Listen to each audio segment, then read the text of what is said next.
The rain fell softly over Manhattan that November evening, creating a gentle percussion against the tall windows of Impero Rosso, one of the most exclusive Italian restaurants in the city. The golden lights inside contrasted with the gray darkness of the streets, and the aroma of fresh pasta and aged wine filled the air with a warmth that seemed to invite customers to forget, at least for a few hours, the chaos of the world outside.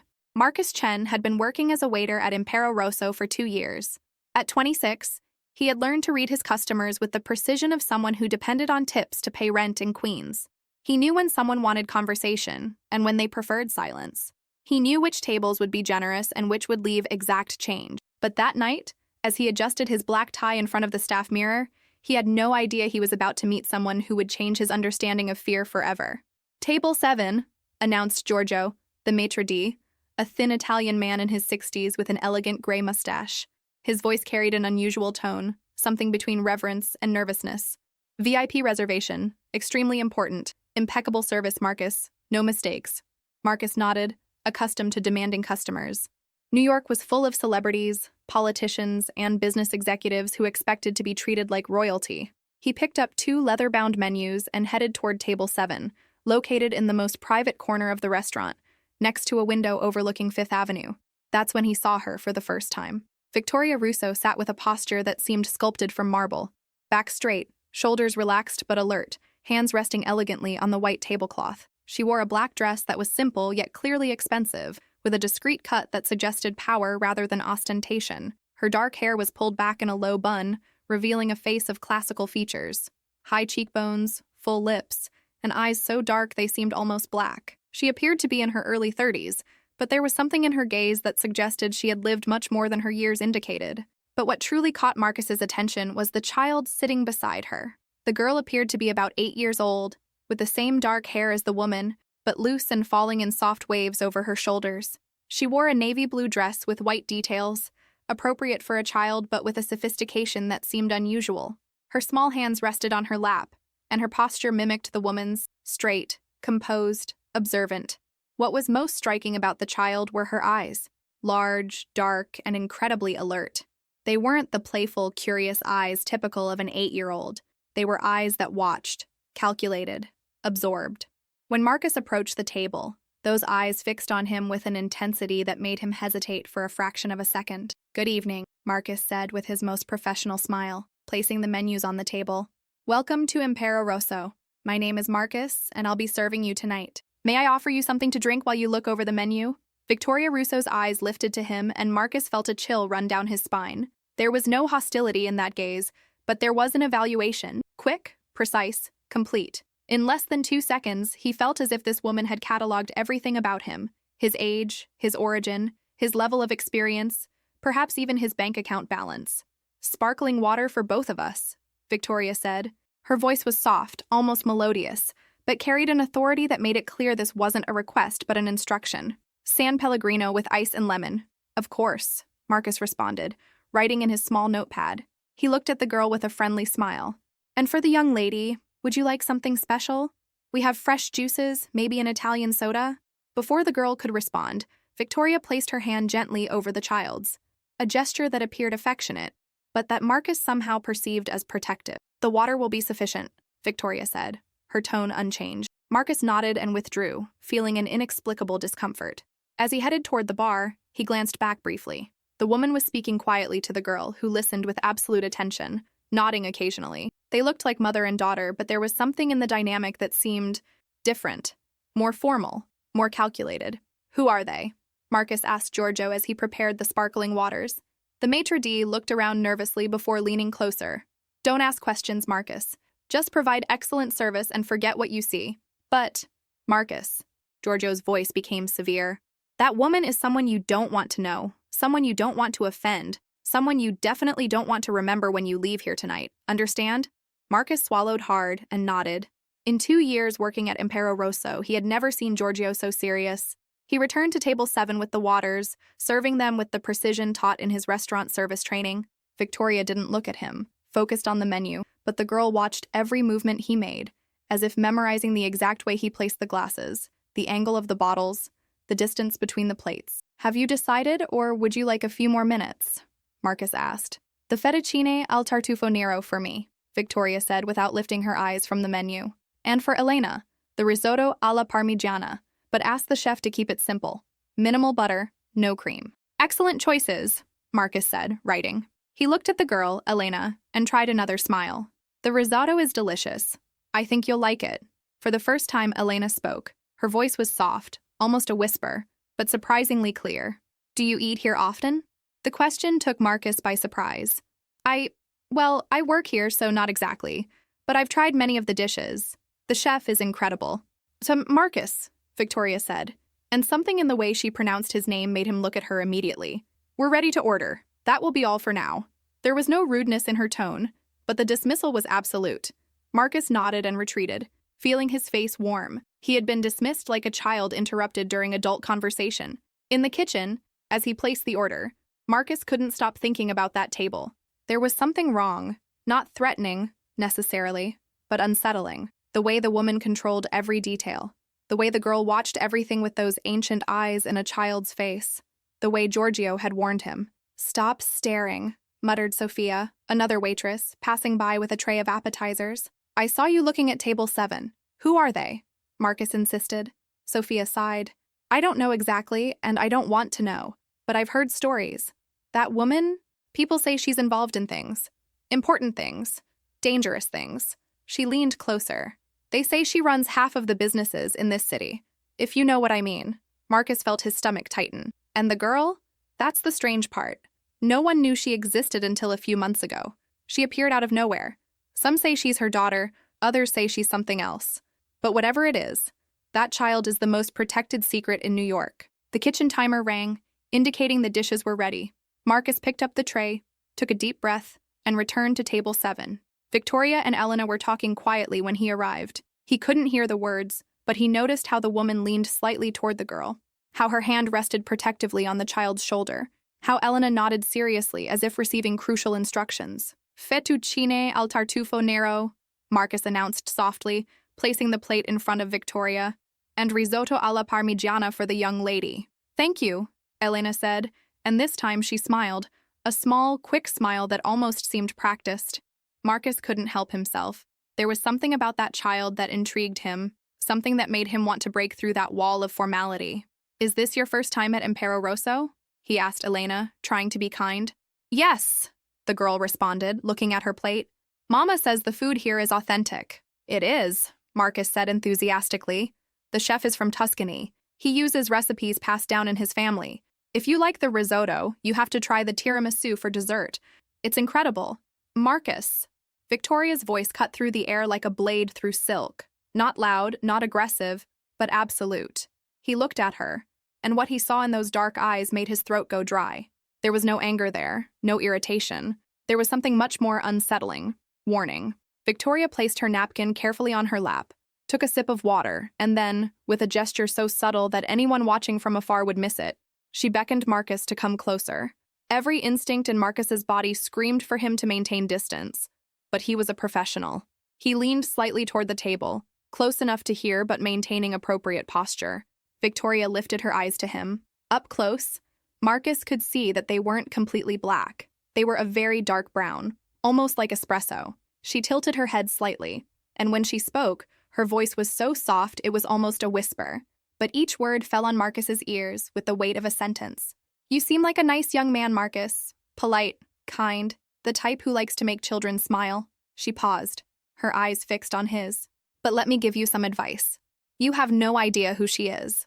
The whisper hung in the air between them, and Marcus felt his heart race. There was no threat in the tone, but there was a truth, something deep and dark that he couldn't quite grasp, but that terrified him on an instinctive level. I'm sorry if Marcus began, but Victoria raised a hand almost imperceptibly, silencing him. You didn't do anything wrong, she continued, her voice still soft as velvet and sharp as a knife. But children who draw attention in this city, children who become memorable to strangers, sometimes face problems you can't imagine. Do you understand what I'm telling you? Marcus swallowed and nodded, his mouth suddenly dry. Good.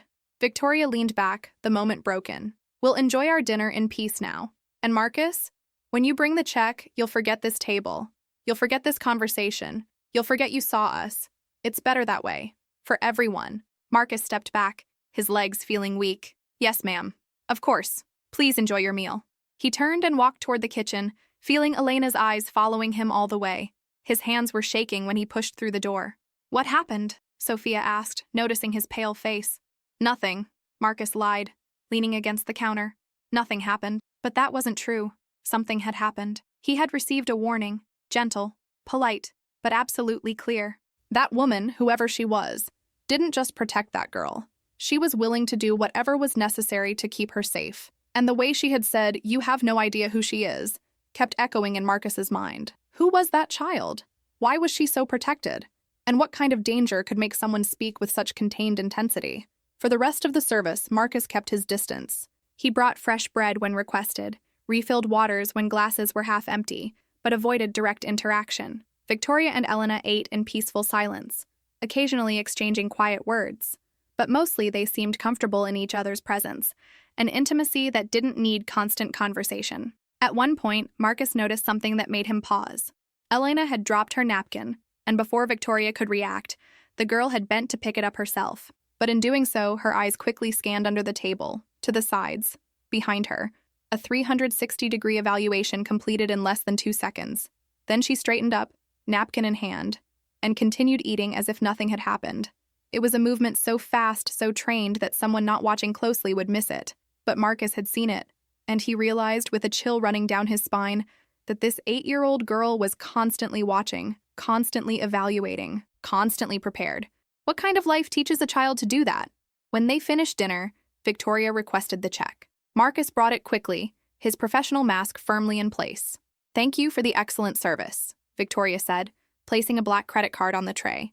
Her eyes met his one last time, and there was something in that look. Not gratitude, exactly, but acknowledgement. He had understood the message.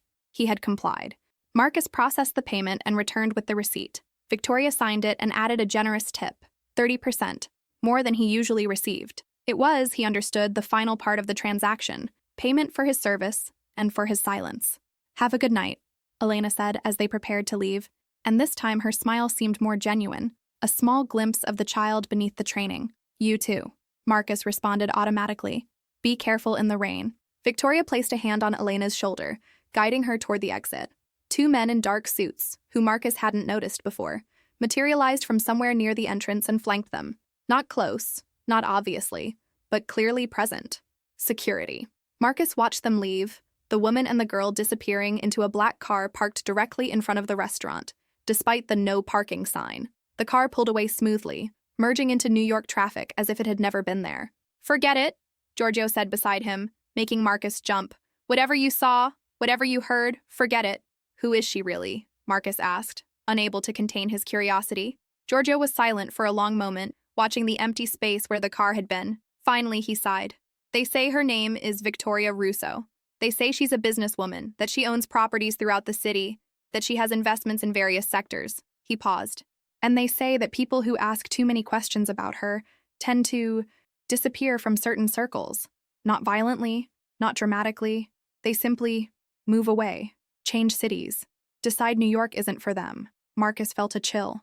"And the girl?" "That," Giorgio said, turning to look at Marcus with serious eyes, "is the greatest mystery of all. 3 years ago, no one knew Victoria Russo had a child. And then, suddenly, there she was, protected like a treasure, hidden like a secret.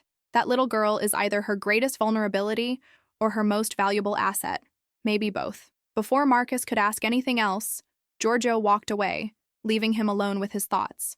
The rest of the night passed in a blur. Marcus served other tables, smiled at other customers, received other tips.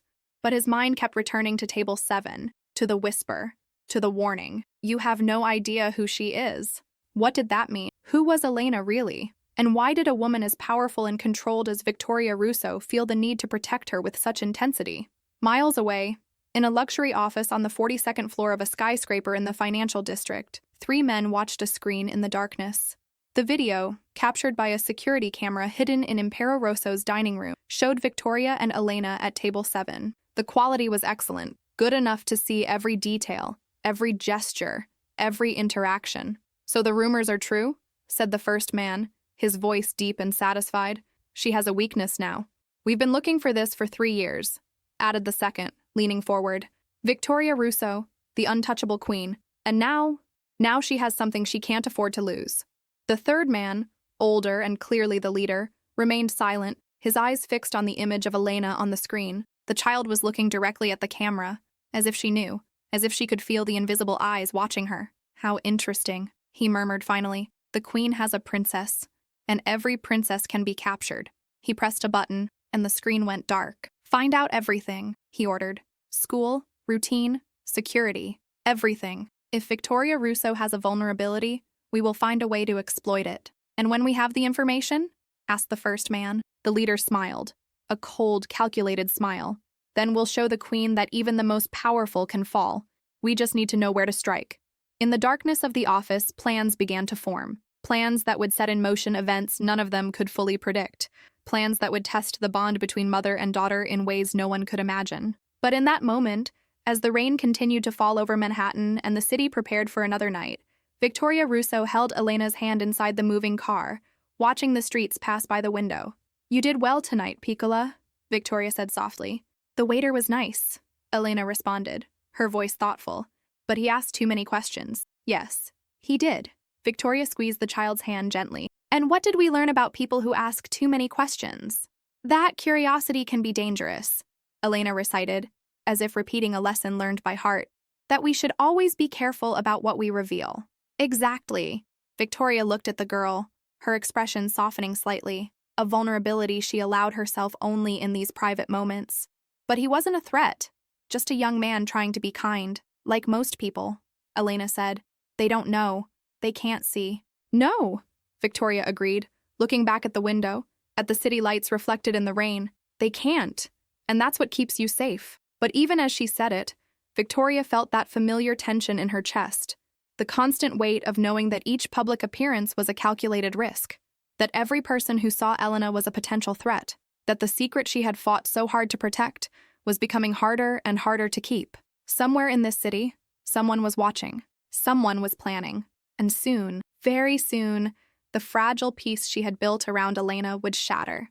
But for now, on this rainy November night, they had a few more hours of safety, a few more hours where the world didn't know, where the enemies were still in the shadows. Mama? Elena's voice interrupted her thoughts. Yes, Piccola? Are we safe? Victoria looked at the girl, at those eyes too old for such a young face, at the trust she saw there despite everything. Always, Victoria lied, because that's what mothers do. I'll always keep you safe. And in that moment, she meant it with every fiber of her being, whatever it took, whatever the cost. Because Victoria Russo hadn't become the queen by being weak. She had become the queen by being willing to do what others wouldn't. And if anyone, tried to harm this child, they would discover exactly how far the queen was willing to go. The car continued through the rain-soaked streets, carrying its precious cargo into the night. And in restaurants, offices, and dark corners of the city, the pieces were already in motion for a game no one had fully realized had begun. The whisper had been heard, the warning had been given, and now the real story could begin. The morning after the dinner at Impero Rosso, New York awoke under a gray sky that promised more rain. In the penthouses of Manhattan, in the basements of Brooklyn, in the private offices of Queens, phones began to ring. Messages were exchanged. Whispers traveled through invisible networks that connected the city's underworld like veins beneath the skin. Victoria Russo had been seen in public with a child. For most people, this would be irrelevant information. But in certain circles where power was measured in territories, loyalty, and secrets, this was an earthquake. In a modest bakery in Little Italy, owned by the Castellano family for 3 generations, 2 elderly men sat in the back room, drinking espresso and speaking in low voices. "Did you hear?" said the first, Giuseppe Castellano, 74 years old, hands marked by decades of work and other, less mentionable activities. "About the girl?" "Yes." The second man, Antonio Ricci, nodded slowly. "I thought it was a rumor. A story to distract us." "It's not a story. My nephew works at that restaurant. He saw them with his own eyes." Giuseppe leaned forward. "A girl, about 8 years old. She looked like her. Same hair, same eyes." Antonio was silent for a long moment, stirring his coffee thoughtfully. Victoria Russo has been untouchable for 5 years, since she took over her father's businesses and reorganized everything. No one could find a weakness. No family, no lovers, no addictions, nothing. Until now, Giuseppe completed. A child changes everything. Yes, Antonio agreed, his eyes distant. Yes, it does. In a luxury gym in the Upper East Side, where membership cost more than most people's monthly salary, two younger men lifted weights while talking between sets. DeLuca is going to love this, said the first, Marco Jr., nephew of the man who would soon become central to this story. If it's true, his training partner responded, you know how rumors are. My source is solid. The woman took the kid to Impero Rosso, public place, bold. Marco Jr. smiled. Uncle Marco has been waiting for an opportunity like this. Victoria embarrassed him last year when she blocked that shipping deal. He's been looking for a way to hit back. Hitting Victoria Russo is suicide. Hitting Victoria Russo directly is suicide, Marco Jr. corrected. But hitting what she cares about? That's strategy. The messages continued to multiply. In barbershops where more than hair was cut. In social clubs where old men played cards and discussed business. In offices where lawyers represented clients whose names never appeared in documents. By 10 in the morning, everyone who mattered in New York's organized networks knew the Queen had a princess, and in the world they inhabited, every weakness was an opportunity.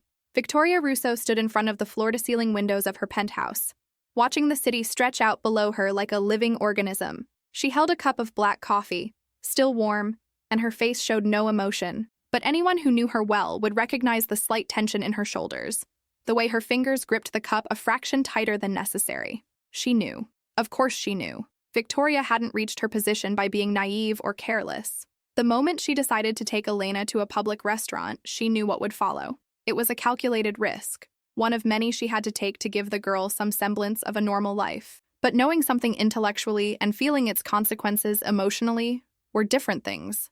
Ma'am, the voice came from behind her. Vincent Caruso, her chief of security for 7 years, entered the living room with a tablet in hand. He was a man in his 50s, with gray hair and the alert eyes of someone who had seen too much.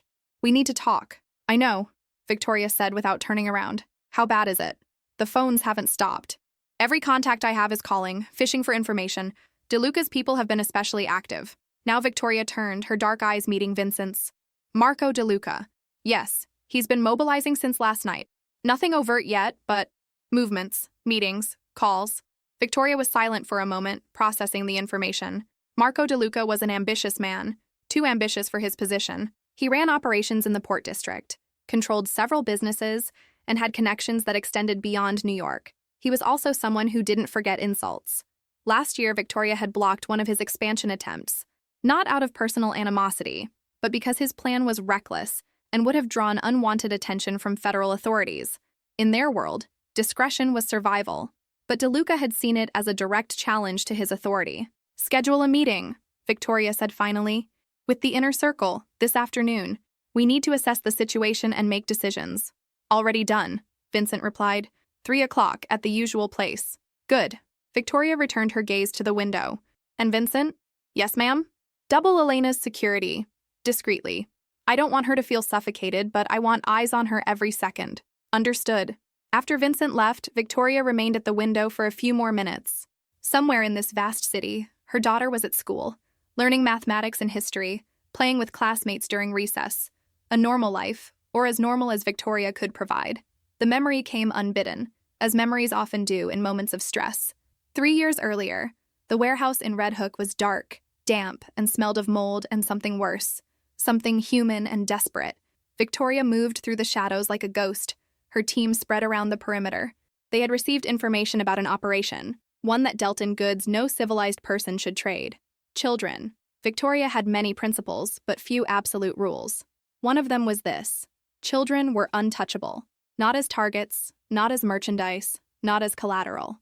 When she learned that someone was operating a trafficking network in her territory without her knowledge, her response was immediate and merciless.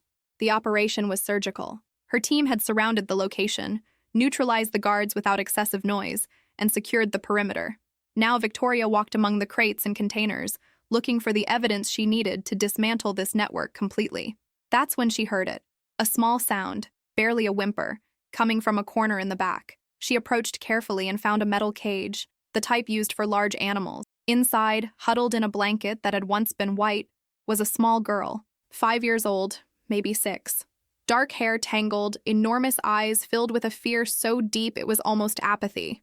The girl didn't cry when she saw Victoria. She didn't scream. She just watched, as if she had learned that reactions led to punishment. "It's okay," Victoria said softly, kneeling in front of the cage. "I'm not going to hurt you. I'm here to help." The girl said nothing, but her eyes followed every movement Victoria made as she worked on the lock. "What's your name?" Victoria asked as the lock finally gave way. "Elena," the girl whispered, her voice hoarse from disuse or crying or both. "Elena," Victoria repeated. "That's a beautiful name. Elena, I'm going to take you out of here, okay? And then we're going to find your family." But as the investigation unfolded over the following days, Victoria discovered there was no family to find. Elena had been taken from an orphanage in Eastern Europe, brought to the United States illegally, part of a network that extended across 3 continents. She should have handed the girl over to the authorities. That would have been the logical thing, the safe thing. But when Victoria visited Elena in the temporary safe house where she had placed her, something unexpected happened. The girl, who hadn't shown emotion for anyone, took Victoria's hand. "Don't leave me," Elena whispered. "Please." And Victoria, who had built her life on cold calculations and strategic decisions, who had learned to separate emotion from business, felt something crack inside her heart. "I won't," she promised. "I won't leave you." 3 months later, through connections, falsified documents, and the kind of resources only someone like Victoria could access, Elena officially became her daughter. Present day. The sound of the penthouse door opening brought Victoria back to the present. She turned and saw Elena enter, still wearing her school uniform, navy blue skirt, white blouse, the insignia of St. Catherine's Academy embroidered on the chest. Behind her, discreet but present, came Sarah Mitchell, the security agent Victoria had assigned exclusively to the girl. "Mama!" Elena ran across the room, and Victoria allowed herself a rare smile as she caught the girl in her arms. "Piccola, how was school?" "Good. We learned about the solar system. Did you know that Jupiter is so big that more than 1,000 Earths could fit inside it?" Elena's enthusiasm was genuine, a reminder that despite everything, she was still a child with a child's curiosity about the world. "I did know that," Victoria said, smoothing the girl's hair. "But I'm glad you're learning. What else did you do?" Elena's expression became more serious. "There was a new man at school today, near the gate. He was watching." Victoria felt her body tense, but she kept her voice calm. "Did he do anything? Did he talk to anyone?" "No. He just watched. He had a camera, but he wasn't taking pictures of the children playing. He was watching the entrance." Elena looked up at her mother. "I noticed him because he wasn't acting like the other parents. He didn't smile. He didn't talk. He just watched." Victoria looked at Sarah Mitchell, who nodded slightly. "We documented it. Got photos. He left when he realized we had identified him. Run facial recognition. I want to know who he is by tonight." Victoria returned her attention to Elena, kneeling to be at the girl's eye level. "You did well noticing Piccola. Very well. But you were careful, yes? You didn't approach? You didn't let him know you saw him?" "I was careful," Elena assured. "I looked, but I didn't stare. Like you taught me. Good girl." Victoria hugged her again, feeling the weight of responsibility pressing on her shoulders. This child, brilliant, observant, trained, shouldn't need to be trained, shouldn't need to know how to identify surveillance, shouldn't need to live with constant vigilance. But in Victoria's world, ignorance was death, and keeping Elena safe meant teaching her to see dangers others missed. "Go change your clothes," Victoria said, standing. "Do your homework. We'll have dinner together later." After Elena left for her room, Sarah approached Victoria. "Ma'am, the situation at school, it's escalating. This is the 3rd time this week someone has been watching. Different people, different vehicles, but always watching." "I know." Victoria's voice was tired. "The meeting this afternoon will address this. For now, maintain protocols. If anyone approaches Elena directly, neutralize the situation immediately." "Neutralize how?" "Use your judgment." "But Sarah," Victoria looked at the woman with an intensity that needed no words. "Nothing happens to her. Understood?" "Understood, ma'am." The usual place for meetings of Victoria's inner circle was an art gallery in Chelsea. On the surface, it was a legitimate business, showcasing contemporary works and hosting well-attended openings. In reality, it was a neutral ground where delicate conversations could happen without attracting attention. At 3 in the afternoon, 5 people gathered in the gallery's private room, located on the 2nd floor. The walls were thick, the windows soundproofed, and electronic devices were prohibited. Besides Victoria, there was Vincent Caruso, her chief of security; Thomas Chen, her financial advisor, a man in his 40s with a genius for numbers and a complete absence of moral qualms; Isabella Romano, who managed her legal operations and knew every loophole in the New York judicial system; and finally, Michael O'Brien, responsible for her port and transportation operations, an Irishman with connections that extended to Boston and beyond. Let's get straight to the point, Victoria began, seated at the head of the table. Elena's existence is no longer a secret. Everyone who matters knows I have a daughter. I need to know how this affects our operations and what threats we're facing. Thomas was the first to speak. Financially, there are no immediate consequences. Our businesses are solid, but I've been receiving calls. People fishing for information. Some are curious, others are calculating.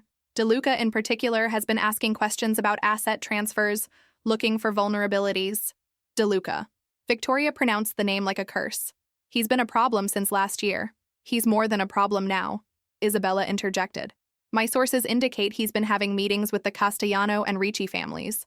Old families, traditional. They have influence and they're not happy with how you've been modernizing certain operations. Modernizing, Michael repeated with a bitter smile. You mean making things less bloody and more profitable? Exactly, Isabella confirmed. They see it as weakness. And now, with Elena exposed, they see an opportunity to challenge your leadership. Victoria remained silent, absorbing the information. It was what she had expected, but hearing it confirmed made the situation more real. The question is, Vincent said, leaning forward, what do we do about it? We can increase security, which we're already doing. We can be more aggressive, show that we're not weak. Or what? Victoria asked. Vincent hesitated. Or we can consider removing Elena from the equation. The room fell silent. Everyone looked at Vincent and then at Victoria. Explain, Victoria said, her voice dangerously soft. Not permanently, Vincent clarified quickly, but temporarily. Send her away. Switzerland, maybe? A good school? Constant security, far from here, until things stabilize. No. Victoria's response was immediate and absolute. Ma'am, with all due respect, I said no, Vincent. Victoria stood, placing her hands on the table. I didn't bring Elena into my life to abandon her the moment things get difficult. She is my daughter. She stays with me. End of discussion. Then we need to be prepared for what's coming, Thomas said pragmatically. Because they will come, Victoria. DeLuca, the old families, anyone who sees an opportunity. They'll test you. They'll see if having a daughter has made you soft. Let them try, Victoria said, her eyes cold as steel. Let them try and discover exactly how soft I am. There's another option, Isabella said thoughtfully. We could use Elena as an asset. Everyone looked at her. Not in danger, Isabella clarified, but strategically. Show that she's protected. Show that anyone who threatens her will face consequences so severe that it won't be worth the risk. Turn the perceived weakness into demonstrated strength. Victoria considered this. Continue. A message. Public, but clear. Something that shows we're not afraid, that we're in control. DeLuca and the others are operating on the assumption that you'll be on the defensive, protecting Elena at all costs. What if we go on the offensive instead? You're suggesting we use my daughter as bait, Victoria said, her voice dangerous. I'm suggesting we use the perception of your daughter as a strategic tool, Isabella corrected. There's a difference. Before Victoria could respond, the door opened abruptly. Sarah Mitchell entered, her face pale. Ma'am, we have a situation. Everyone in the room tensed immediately. What kind of situation? Victoria asked, already standing. Traffic accident? Your car, the one that picks up Elena from school. Someone ran a red light, hit the side. The driver is injured but alive. The car is destroyed. Victoria felt her blood turn to ice. Elena? She wasn't in the car. She's still at school. I kept her there when I heard the news. But ma'am, this wasn't an accident. The other vehicle was stolen this morning. The driver fled the scene. This was intentional. The room exploded in movement. Vincent on his phone calling reinforcements. Thomas already calculating damage. Michael cursing in Irish. Isabella taking notes. But Victoria stood still, her mind working at superhuman speed. Someone had tried to hit her where it hurt. They had targeted Elena's transport, probably expecting the girl to be inside. This was a message, or a failed attempt. Either way, it was a declaration of war. Vincent, Victoria said, her voice cutting through the chaos. Get Elena. Bring her here immediately.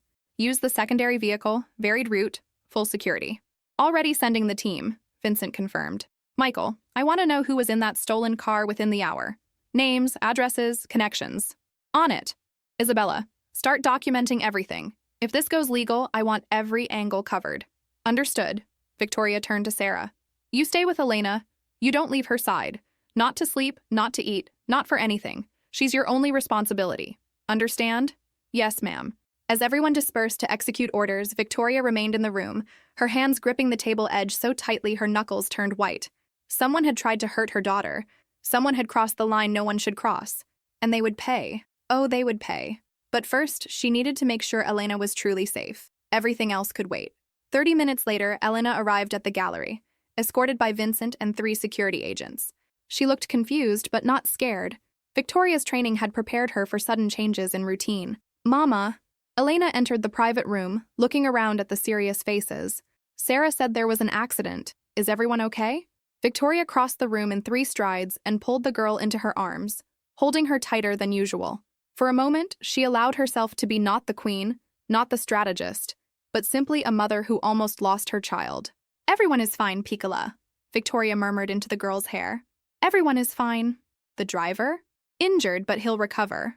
Elena pulled back slightly, looking up at her mother with those 2 wise eyes. It wasn't really an accident, was it? Victoria hesitated, then decided on the truth. Elena deserved that. No, it wasn't. Someone is trying to hurt us.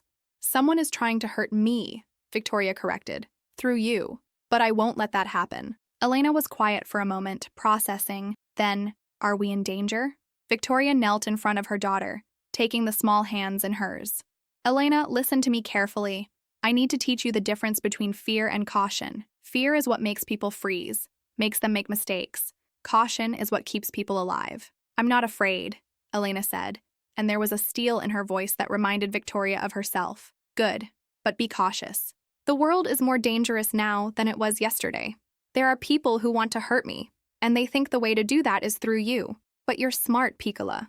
You're observant. You know how to see what others miss. Like the man at school today. Exactly, like the man at school. Victoria squeezed the girl's hands. From now on, we'll be more careful, more vigilant. Your routine will change. Your security will increase. It won't be comfortable, but it's necessary. Can you do this? Elena nodded solemnly. I can do it, Mama. I know you can. Victoria pulled her close again. I know you can. That night, after Elena was asleep in one of the gallery's secure rooms, Victoria convened another meeting. This time, only with Vincent. Tell me, she said, pouring 2 glasses of whiskey, something she rarely did, but tonight seemed to require it. Vincent accepted the glass with a nod of thanks. The stolen car was registered to a garage in Queens. The garage is a front for money laundering, owned by DeLuca, Victoria completed. One of his associates, yes. The driver is still in the wind, but we have his identity. Small-time criminal, the type who does jobs for cash without asking questions. He was hired to send a message, Victoria said, more to herself than to Vincent. Maybe to test our response time. Maybe to genuinely attempt something worse. The question is, what do we do now? Vincent looked at his boss with concern. DeLuca crossed a line. In the old days, this would mean war. But open war means attention, police, federal involvement. It's exactly what we've been avoiding. Victoria sipped her whiskey, feeling the burn down her throat. Vincent was right. Everything she had built in the last 5 years was based on discretion, efficiency, minimal violence. Open war would undo all of that. But she also couldn't appear weak. In their world, weakness was death. We send a message, Victoria said finally. Not violent, not overt, but clear. We hit DeLuca where it hurts. His finances, his reputation, his operations. We show him that targeting Elena was the worst mistake of his life. And if he escalates, then we escalate further, but smartly, strategically. Victoria set down her glass. Marco DeLuca thinks he's a player in this game. It's time to show him he's just a piece on my board. Vincent nodded slowly. I'll start working on it. One more thing, Victoria said as he stood to leave. The man watching Elena at school today? Did we identify him? Yes, he's connected to the Ricci family. Old school surveillance. Probably gathering information. Victoria's jaw tightened. So it's not just DeLuca. It's a coordinated effort. It appears so. After Vincent left, Victoria returned to the room where Elena slept. She sat in a chair next to the bed, watching her daughter's peaceful face in the dim light. 3 years. 3 years of happiness, of purpose, of something Victoria never thought she would have. A family. And now, people wanted to take that away. They had no idea who they were dealing with. Victoria Russo hadn't survived in this world by being merciful or forgiving. She had survived by being smarter, colder, more strategic than everyone else. If they wanted war, she would give them war. But not the kind they expected. Not the bloody, obvious kind that brought authorities and investigations. No. Victoria would destroy them the way she did everything, with precision, planning, and absolute ruthlessness. She reached out, gently touching Elena's hair. The girl stirred but didn't wake, and Victoria felt that familiar surge of protective ferocity. "I promise you, Piccola," she whispered into the darkness. "No one will hurt you, not while I'm alive, not ever." Outside, New York continued its endless rhythm. Cars honked, people rushed through streets. The city lived and breathed and moved forward, indifferent to the small dramas playing out in its shadows. But in certain circles, in specific offices and private rooms, plans were being made, alliances were forming, and a man named Marco De Luca, sitting in his office overlooking the port, smiled as he received a report about the day's events. "The Queen is vulnerable," he said to his assembled lieutenants. "For the first time in 5 years, Victoria Russo has something she can't protect absolutely. And that, gentlemen, is how empires fall." He raised his glass in a toast. "To new opportunities, and to the end of the Queen's reign." His men echoed the toast. And in that moment, none of them realized they had just made the worst mistake of their lives. Because Victoria Russo wasn't just any queen. She was the queen. And queens don't fall. They conquer. And sometimes when necessary, they destroy. The game was about to begin in earnest. And only one side would survive. The discovery came at 3:47 a.m., when most of New York was asleep and the city existed in that strange liminal space between night and dawn. Victoria sat in her home office, surrounded by documents, surveillance footage, and financial records spread across 3 monitors. She had been awake for 19 hours straight, surviving on black coffee and pure determination. Elena slept in the adjacent room, guarded by 2 trusted security personnel. Or at least, Victoria had thought they were trusted. That was before she found the anomaly. It was small, the kind of detail most people would miss. A 5-second delay in a security fee. A text message sent from Vincent's phone at a time when he claimed to be in a meeting. A financial transaction that didn't quite match the reported amounts. Individually, they meant nothing. But Victoria hadn't survived by ignoring patterns. She pulled thread after thread, and slowly, sickeningly, a picture emerged. Vincent Caruso, her chief of security for 7 years. The man she had trusted with her life, with Elena's life. He had been feeding information to Marco De Luca for at least 3 months. Victoria stared at the evidence on her screen, feeling something cold and heavy settle in her chest. Not surprise. She had learned long ago that anyone could betray anyone. But disappointment. And beneath that, a burning anger that threatened to consume everything in its path. The question was why. Vincent had been well compensated, respected, given authority most people in his position could only dream of. What had De Luca offered that was worth this betrayal? She didn't have to wait long for the answer. At 4:15 a.m., as Victoria was documenting everything she'd found, her personal phone buzzed with an encrypted message. It was from a contact in the police department, someone who owed her favors and understood that some information was more valuable shared than reported. Federal investigation into V. Caruso, money laundering, tax evasion, started 8 months ago. They have him cold. He's been cooperating to reduce sentence. Thought you should know. There it was. Vincent hadn't betrayed her for money or ambition. He'd betrayed her to save himself. The federal authorities had him cornered, and he'd made a deal. Information about Victoria Russo's operations in exchange for immunity. And De Luca, somehow, had learned about this investigation and turned Vincent into a double agent, feeding him false information to pass to the feds while extracting real intelligence about Victoria's operations, her security protocols, and most dangerously, about Elena, the car accident, the man at the school. De Luca had known where to strike because Vincent had told him everything. Victoria stood, her decision made. She walked to the bedroom where Elena slept and gently shook the girl's shoulder. "Piccola, wake up. We need to go, now." Elena's eyes opened immediately, alert despite the early hour. Another result of Victoria's training. "What's wrong? We're not safe here anymore. Get dressed. Warm clothes. Only what you can carry in your school backpack." To her credit, Elena didn't waste time with questions. She moved quickly, pulling on jeans, a sweater, her favorite jacket. Victoria did the same, adding her emergency phone, cash, and a small handgun she kept in a secure safe. Not her preferred solution, but necessary insurance. Within 10 minutes, they were ready.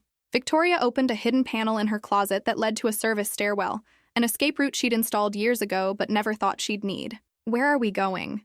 Elena whispered as they descended the stairs, their footsteps echoing in the concrete shaft. "Somewhere safe. Somewhere Vincent doesn't know about."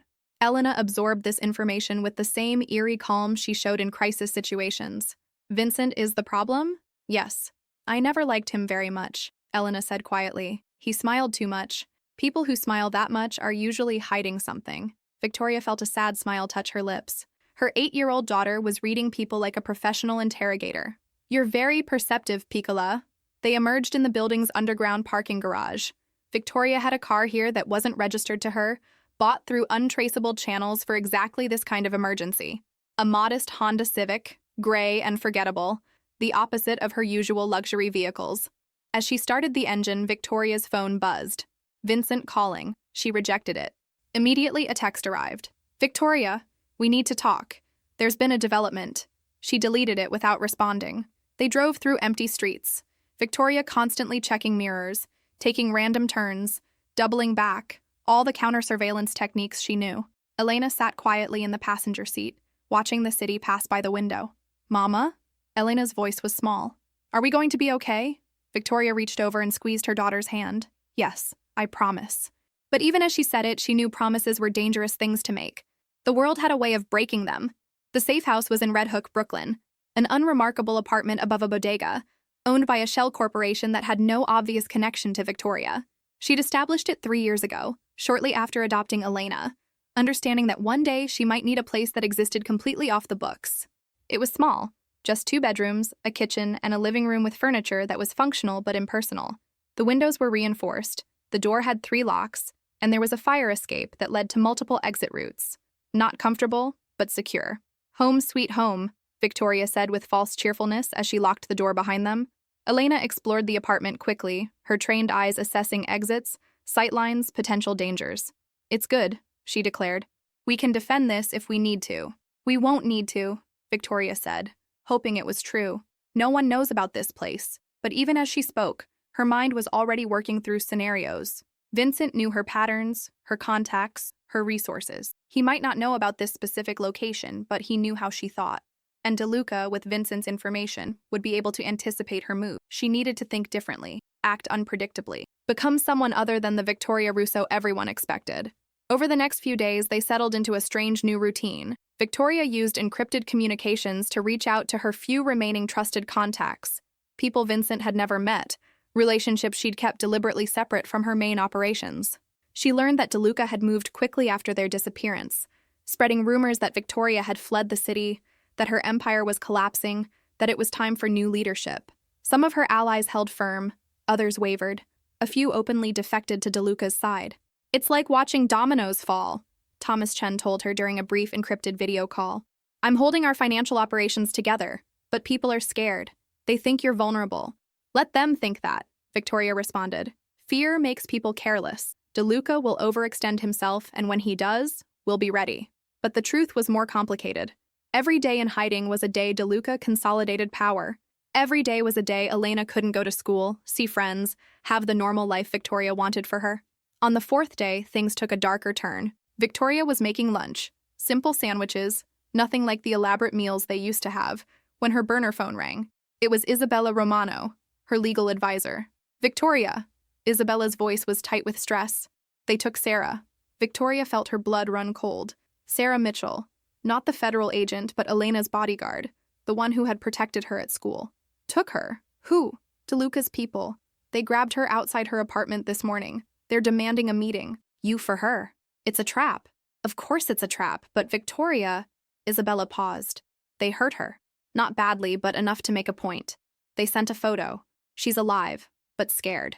Victoria closed her eyes, fighting the rage that threatened to overwhelm her tactical thinking. Sarah Mitchell had been loyal, had protected Elena with her life, and now she was suffering because of that loyalty.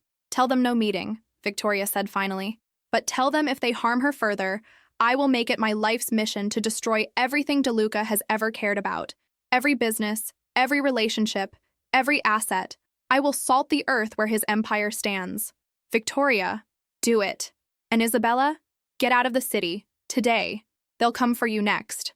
After the call ended, Victoria stood in the kitchen, hands gripping the counter. She heard Elena's footsteps behind her. Someone got hurt because of us, Elena said quietly. It wasn't a question. Yes. Sarah, my bodyguard. Victoria turned to face her daughter. How did you know? I heard enough of the conversation. And your face.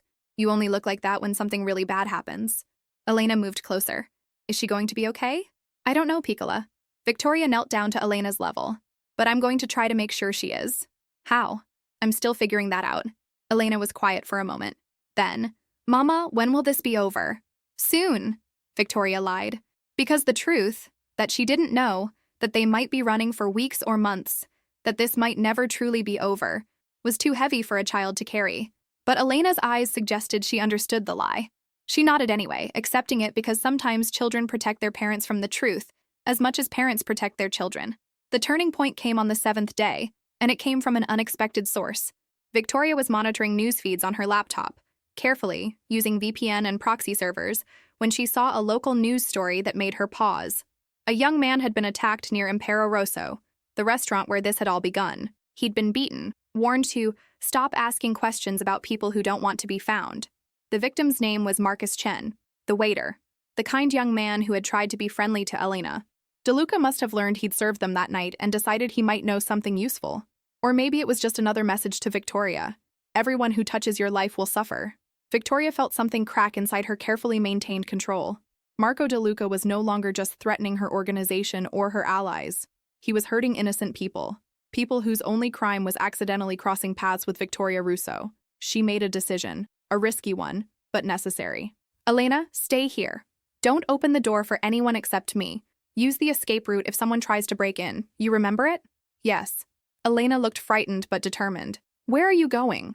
To talk to someone who doesn't deserve what's happening to him. Marcus Chen lived in a modest apartment in Queens, a 5th-floor walk-up in a building that had seen better decades.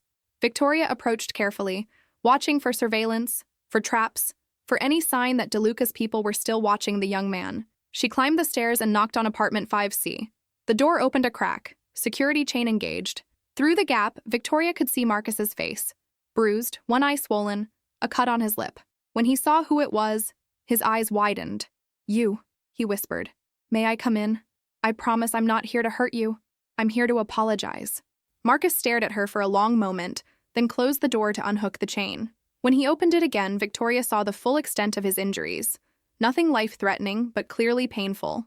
His apartment was small but clean. A studio with a kitchenette, a bed, a desk covered in textbooks. Medical school applications, Victoria noticed. The boy had ambitions beyond waiting tables. Why are you here? Marcus asked, gesturing vaguely to his injuries. Wasn't this enough? This is why I'm here, Victoria said. Because you didn't deserve this. You were kind to my daughter and kind to me, and this is how the world repaid you. Marcus sat heavily on his bed. The men who did this, they asked about you, about the girl.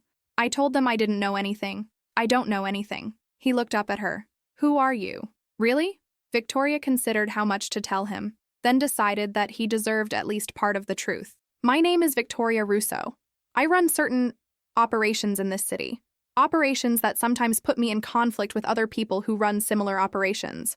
One of those people, a man named Marco DeLuca, is trying to hurt me, and he's using people I've had contact with to do it. So I was attacked because I served you dinner, Marcus said flatly.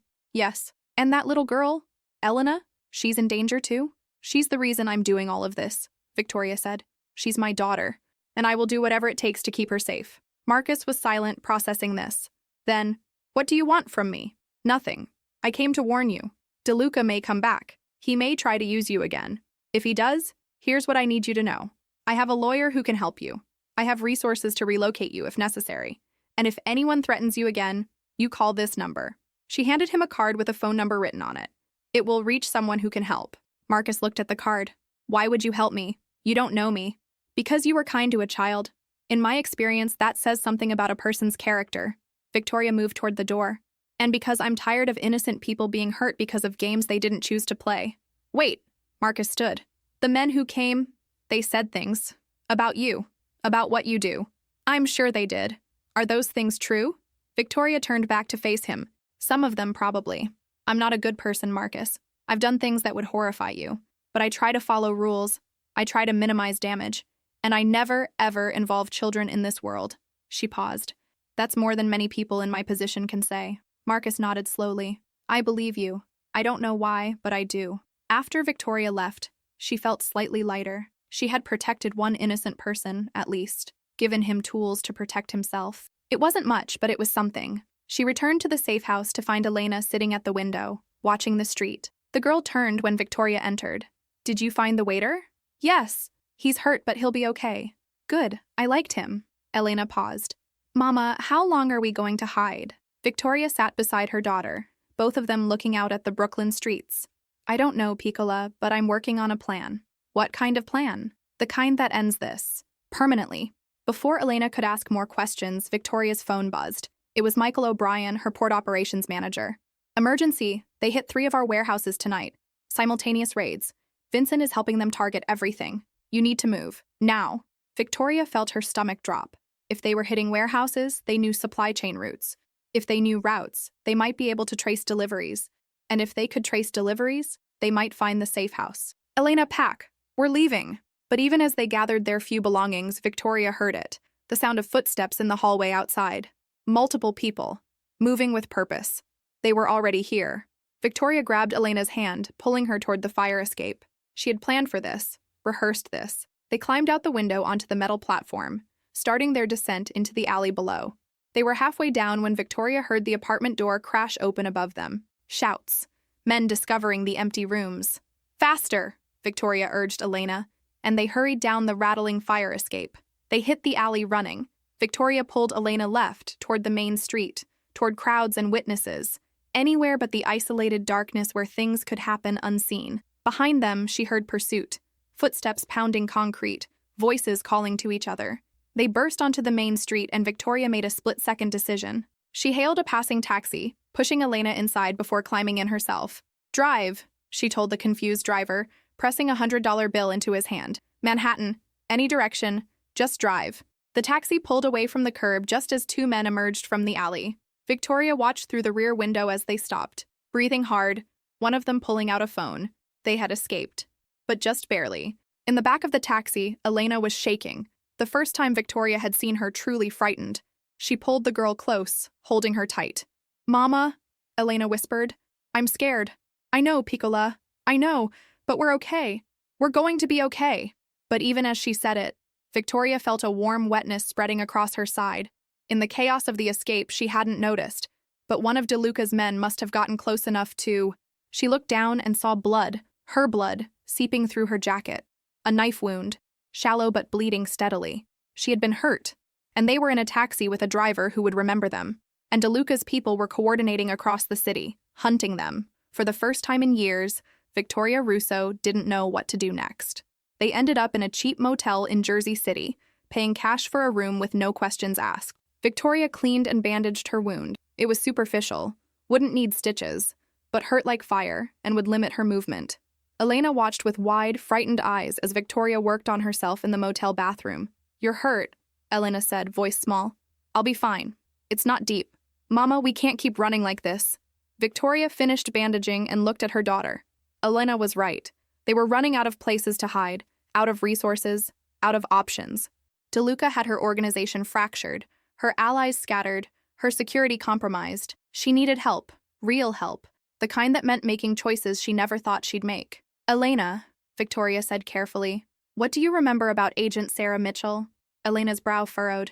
The federal agent? The one investigating you? Yes. You said she was the enemy, that we could never trust law enforcement. I did say that. Victoria sat on the motel bed, wincing at the pain in her side. But sometimes enemies become allies. Sometimes the enemy you know is safer than the enemy actively hunting you. Elena's eyes widened with understanding. You're thinking about making a deal. I'm thinking about keeping you alive, Piccola. Whatever that takes. They were both silent for a moment. Then Elena said quietly, I know her number. Victoria looked at her daughter in surprise. How? You had her business card, in your desk drawer. I memorized it. Just in case. Elena's expression was serious beyond her years. I know you said never to call, but I thought, maybe someday we might need to. Victoria felt tears prick her eyes. A rare occurrence. Her daughter, brilliant and observant, had been preparing for this scenario before Victoria had even considered it. Give me the number, Victoria said. Elena recited it from memory. Victoria pulled out her burner phone, staring at the numbers. This call would change everything. Would mean admitting she needed help. Would mean negotiating from weakness. But it might also mean saving Elena's life. She was about to dial when Elena's hand covered hers. Mama, wait. Let me do it. What? Let me call her. Let me ask for help. Elena's dark eyes were intense. She's been investigating you for years. She doesn't like you, but she cares about kids. I've seen her file, her cases. She shuts down trafficking rings, protects children. If I call, if I ask, she'll listen. Victoria stared at her 8-year-old daughter, seeing not a child, but a strategist, someone who understood human psychology and tactical advantage. You're sure? Elena nodded. I'm sure, Mama. Trust me. And so, in a cheap motel room in Jersey City, with her mother wounded and their world collapsing around them, Elena Russo picked up the phone and made a call that would change everything. The phone rang 3 times before a voice answered. Mitchell. Elena took a deep breath. Agent Mitchell, my name is Elena Russo. I'm 8 years old, and I need your help. My mother and I are in danger. The man trying to hurt us has resources, has connections in law enforcement, and has already hurt innocent people. There was a shocked silence on the other end. Then, Elena, is this really? Where are you? Will you help us? Will you promise to keep my mother safe? Another pause. Victoria could hear the conflict in the agent's voice when she finally spoke. Yes, I promise. Tell me where you are. Elena looked at Victoria, who nodded slowly. We're at the Parkview Motel in Jersey City, room 247. Come alone, Agent Mitchell. If you bring others, we'll disappear, and you'll never find us again. I'll come alone. Sit tight. I'll be there in 40 minutes. Elena ended the call and looked at her mother. She's coming.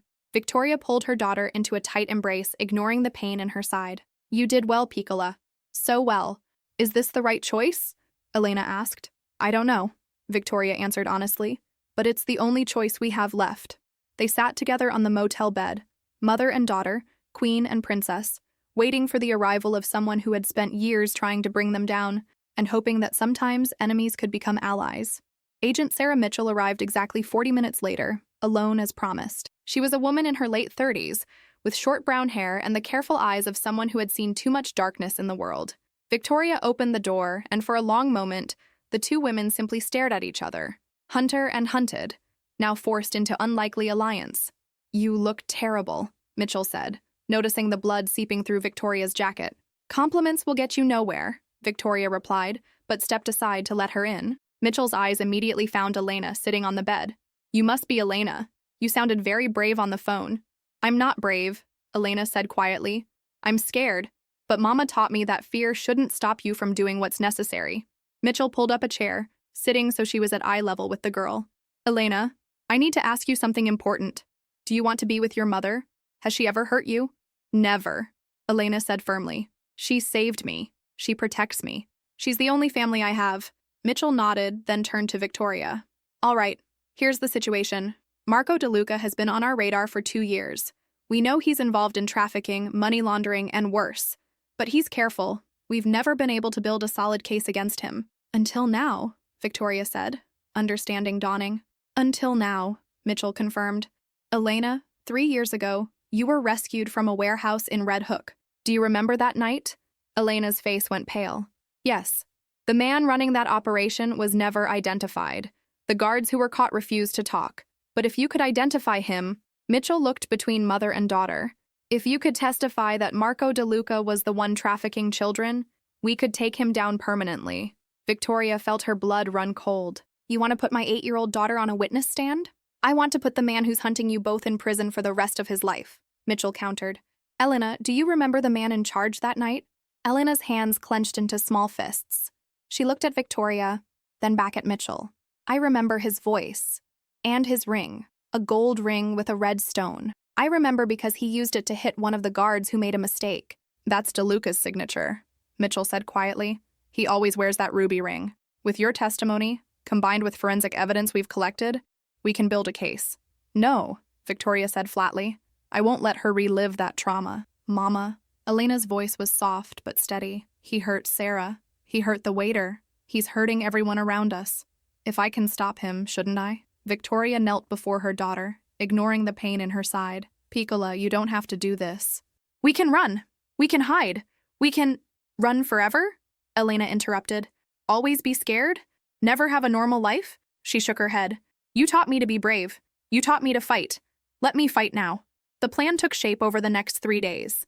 Mitchell arranged federal protection for Elena while she prepared her testimony. Victoria negotiated carefully. She would cooperate with DeLuca's prosecution, but her own activities would remain uninvestigated. A deal with the devil, perhaps? But a necessary one. You're getting away with too much, Mitchell said during one tense negotiation. I'm getting my daughter a future, Victoria corrected. That's all I care about. The courthouse steps on that cold December morning were crowded with press, police, and curious onlookers. DeLuca had been arrested the night before, caught in a carefully orchestrated trap that used Victoria as bait and Mitchell's team as the net. Now came the hard part, Elena's testimony. Victoria watched from the gallery as her daughter, looking impossibly small in her navy dress, took the stand. Elena's voice was clear and steady as she described that night 3 years ago. The warehouse, the cages, the man with the ruby ring who ran the operation. And do you see that man in this courtroom today? The prosecutor asked. Elena's eyes found DeLuca, seated at the defense table. For a moment, she was that terrified 5-year-old again. Then her gaze shifted to Victoria, and she found her strength. Yes, that's him, Marco DeLuca. The defense tried to discredit her. She was just a child. Memories were unreliable. She was coached by her mother. But Elena held firm, her testimony unwavering. And when the forensic evidence was presented, DNA, financial records, testimony from other victims who had finally found courage to speak, the case became unshakable. The jury deliberated for 6 hours. When they returned, the verdict was unanimous, guilty on all counts. As DeLuca was led away in handcuffs, he looked at Victoria with pure hatred. This isn't over, he mouthed. Victoria simply smiled, a cold, satisfied smile that promised otherwise. 6 months later, life had found a new rhythm. Elena attended a different school now, one with excellent security but also a warm, supportive environment. She was making friends, learning to be just a child again. Victoria's empire had stabilized. Some allies had returned, others had been replaced. She was more careful now, more selective about who she trusted. Vincent Caruso had disappeared.